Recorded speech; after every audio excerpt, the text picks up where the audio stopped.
অবশেষে সফল দীর্ঘদিনের দাবি। বাঁকুড়া মশাগ্রাম রেল লাইনের ভাদুল গ্রামের প্রহরীবিহীন লেভেল ক্রসিংয়ে নিয়োগ করা হয়েছে রেল প্রহরী।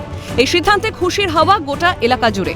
সিএনএর সম্প্রচারিত খবরের জেরে প্রহরীবিহীন রেলগেটে প্রহরী বসালো রেল কর্তৃপক্ষ।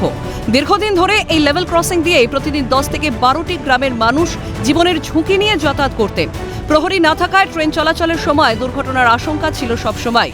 উল্লেখ্য, ভাদুলের উপর দিয়ে চলে গেছে দক্ষিণ পূর্ব রেলের আদ্রা ডিভিশনের বাঁকুড়া মশাগ্রাম রেলপথ। এই রেলপথের মধ্যেই পড়ে ভাদুল লেভেল ক্রসিং। সেখানে ছিল না কোনো গেট, সিগন্যাল, এমনকি নেই রেল দপ্তরের কোনো কর্মীও। লেভেল ক্রসিং এর প্রহরী নিয়োগ হওয়ায় অনেকটাই নিরাপদ হয়েছে সাধারণ মানুষের যাতায়াত। গত কয়েকদিন আগে আমরা দেখিয়েছিলাম প্রহরীবিহীন যে রেলগেট, সেই রেলগেট দিয়ে কিন্তু নিত্যদিন ট্রেন যাতায়াত করতো। কারণ বাঁকুড়া মশাগ্রাম যে রেল, সেই রেল লাইন ছুটেছে এই দিক দিয়ে। একদিকে তৈরি হচ্ছে আন্ডারপাস, সেই আন্ডারপাসের কাজ দ্রুত শুরু হলেও কিন্তু এখনো কমপ্লিট হয়নি। কিন্তু কেন খোলা গেট থাকবে এই নিয়ে কিন্তু প্রশ্ন তুলেছিলাম। তারপরের থেকে কিন্তু রেল কর্তৃপক্ষ টনক নড়ে। তাই কি খবরের জেরে রেল কর্তৃপক্ষ কিন্তু আবার সেখানে বসালো গার্ড।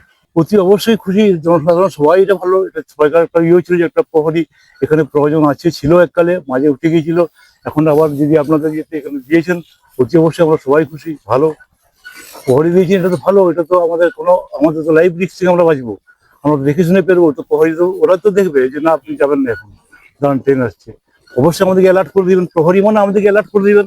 অ্যালার্ট করে দেওয়ার অর্থ আমাদের পক্ষে খুবই ভালো, এটা প্রয়োজন ছিল।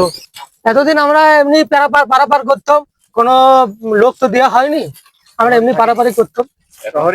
প্রহরী থাকেনি। হ্যাঁ, এখন প্রহরী একটা দেওয়া হয়েছে, এটা আমাদের খুবই সুবিধা হয়েছে।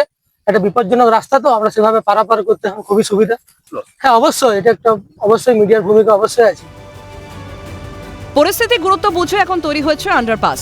এটি দ্রুত তৈরি হয়ে গেলে এই সমস্যাও থাকবে না বলে মনে করেন স্থানীয় বাসিন্দারা। এলাকার মানুষ তারাও নিশ্চিন্ত, তাদের দাবি যে এটা প্রয়োজন, তাহলে যে কোনো সময় যে কোনো বড় সড়ো